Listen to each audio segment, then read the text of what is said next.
예언을 하는 사람은 여러 매체에서 자주 등장하며 신화 또는 경전 등에서 활약한다. 점술가와도 관련이 매우 깊어 예언의 한 측을 차지하고 있다. 대중적으로 유명한 예언가는 그리스 신화에 등장하는 카산드라와 세계 종말을 예언한 노스트라다무스가 있다. 오래전 역사서에는 이들을 선지자라고도 불렀다. 예언자는 하느님의 명을 받는 하느님의 대리자, 하나님과 인간 사이를 연결해주는 다리 역할을 의미한다. 또 다른 말로는 부르심을 받은 자라는 뜻이 되기도 한다. 아브라함 계통의 종교에서는 이스라엘 민족의 종교적 지도자로서 하느님과 인간을 중개하는 역할을 맡는 자를 예언자 또는 선지자라고 불렀다. 타락한 삶을 사는 백성들에게 하느님의 뜻을 전하여 하느님의 뜻을 따르지 아니하면 멸망당할 것이라는 경고의 메시지를 날리거나 억압과 고통 속에 신음하는 사람들에게 구원의 메시지를 전달하기도 한다. 따라서 이들은 하느님의 뜻을 인간에게 전하는 가교 역할을 한다고 볼 수 있다. 만일 예언이 틀리면 하느님이 하신 말씀이 아닌 것으로 간주되어 거짓 선지자 또는 사이비 취급을 받는다. 비종교적 관점으로 보면 종교적 권위를 빌려서 일종의 사회적 운동을 벌이거나 왕에게 간언하는 일이라고 볼 수 있다. 물론 옛날 사람들도 바보는 아니었기에 신의 이름을 내세우면서 영시원찮은 주장만 하는 사이비 예언자들은 왕의 얼굴도 보지 못하고 알아서 걸어뒀을 것이며 성경이나 역사서에 이름이 남은 예언자들은 신학적으로든 사회적으로든 적어도 당대 사람들의 기준을 충족한 이들이다. 물론 그들도 현 시대에 살아가며 후대에 이름이 남겨지려는 것은 미처 내다보지 못했을 것이다. 그리고 그동안의 역사 속에서 성경의 이름이 있거나 이런저런 역사서에 기록되어 있는 점술가나 예언자들 외에도 알게 모르게 시대를 살다간 수많은 예언자들이 있었을 것이다. 그 중에는 진짜 진실된 전달자의 역할을 했던 사람도 있을 것이고 때로는 사람들의 눈을 멀게 하고 현혹하는 가짜 예언자들도 많았을 것이다. 허나 그럼에도 역사에 길이길이 남겨져 후대인들에게 잊혀지지 않는 예언자들은 많다. 노스트라다무스를 비롯하여 바바반가와 에드가 케이시에 이르기까지 최근에는 살아있는 예언자로 잘 알려진 크리스 로빈슨과 주세리노 등등 현역들도 많다. 그러나 오늘 소개할 예언가는 코로나19 바이러스부터 비트코인 폭락, 제주도 지진까지 예언에 성공하며 세계적으로 화제가 된 인도 소년 아비냐 아난드이다. 대체적으로 대중들에게 가장 널리 알려진 예언가들 중에서는 최연소가 아닐까 싶다. 그런 그가 최근 한국의 미래에 대한 충격적인 예언을 밝혀 화제가 됐다. 가장 주목받는 예언가 중 한 명인 인도 소년 아비냐 아난드는 엄청난 예언적 중류를 자랑한다. 그의 점성술의 핵심은 행성의 움직임을 읽는 것이라고 하는데 이러한 행성 점성술로 예측한 결과들을 직접 유튜브에 올리며 활동하고 있기도 하다.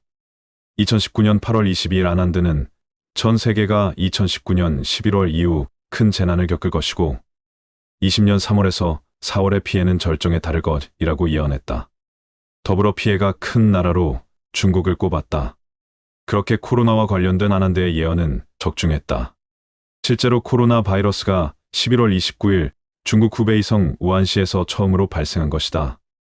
놀라운 것은 단순히 코로나19 바이러스의 창고를 맞춘 것 이상으로 대유행의 시작이 되는 달까지 맞췄다는 것이다. 실제 코로나19는 20년 3월을 기점으로 전 세계로 빠르게 확산됐었기 때문이다. 행성 간의 움직임을 통해 미래를 예측한다는 행성 점성술이란 무엇일까? 과연 행성의 움직임만으로 앞으로 일어날 일을 정확하게 알 수 있다는 것만으로도 잘 이해는 안 되지만 실제로 행성의 움직임만으로 미래를 예측하고 예언을 하고 있으니 어쩔 수 없이 믿어야 하지 않나 싶다. 노스트라다무스도 점성술의 대가로 알려졌으니 점성술은 대단하긴 하나 보다.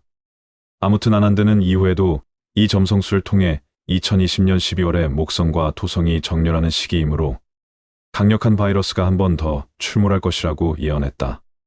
이후 실제 델타 변이 바이러스가 출현하며 시기를 정확하게 맞추었다.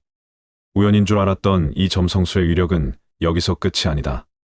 2021년에는 태양과 달, 수성들이 일직선으로 정렬하기 때문에 경제공황과 기근 등이 발생한다고 예언한 아난드.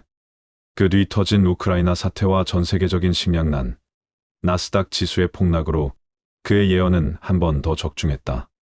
그의 예언이 계속해서 들어맞는 상황.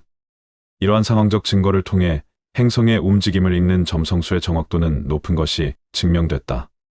각종 큰 사건에 대한 정확한 예언으로 주목받던 아난드의 예측은 계속됐고, 이번에는 동북아시아 질서에 대한 충격적인 예언이었다. 최근 아난드의 유튜브 컨션스에 올라온 예언의 내용은 바로 21세기 중반 대한민국이 초강대국의 자리에 올라선다는 것이었다. 미국과 중국 두 강대국이 버티고 있는 상황에서 한국이 2050년쯤 동아시아의 초강대국으로 올라선다는 믿기 힘든 예언의 아난드는 근거를 더하며 설명하기 시작했다. 아난드가 말한 근거는 대한민국이 잃어버린 영토를 되찾고 국력을 회복해 전 세계의 영향력을 떨칠 것이라는 것이었다. 실제로 한반도에는 북부 외에도 빼앗긴 영토가 하나 있다. 바로 간도다. 간도는 중국의 연변 조선족 자치주의 대다수와 러시아 연해주, 지방의 일부를 포함한 땅이다. 크기는 한반도의 약 2배에 달하는 꽤 넓은 영토다. 간도는 청나라 시기 때 한국의 선조들이 땅을 일구고 생활의 터전으로 살았을 정도로 조선의 영토 중 하나였다. 대한제국 무렵에는 간도관리사 이범윤이 영토를 관리하기도 했다. 하지만 을사조약으로 외교권을 앗아간 일본이 청나라와 간도협약을 맺으면서 억울하게 빼앗겨버린 우리의 예시영토다. 이번에 아비냐 아난드는 이렇게 빼앗긴 간도를 한국이 다시 되찾고 더 나아가 발해의 영토였던 만주 일부까지 수복할 수 있다고 했다. 중국의 혼란과 분열이 심해질 무렵 한국이 중국에 빼앗긴 영토를 되찾고 북한과 통합하여 하나가 될 것이라는 전망이었다. 생각만으로도 가슴이 벅차오르는 듯하다. 하루빨리 예시영토를 되찾고 세계 최고의 강대국이 되었으면 좋겠다. 그리고 실제로 아난드의 예언 외에도 세계적인 투자자 짐 로저스 역시 남북 경제통합 시 통일된 한국은 세계 2위 경제대국이 될 것이라고 말하며 실질적인 가능성이 높음을 선사했다. 심지어 짐 로저스는 통일 한국은 확실한 투자처라면서 한국에 무조건 투자해야 한다는 말을 거듭 강조했을 정도로 그는 한국의 미래를 확신에 찬 목소리로 세계인들에게 외쳤다. 그의 말처럼 한국이 세계를 선도할 초강대국으로 거듭나게 되는 걸까? 물론 많은 예언가들이 한결같이 대한민국의 미래를 희망차게 예언했기 때문에 나는 그 예언을 믿으며 앞으로의 대한민국을 기대해본다.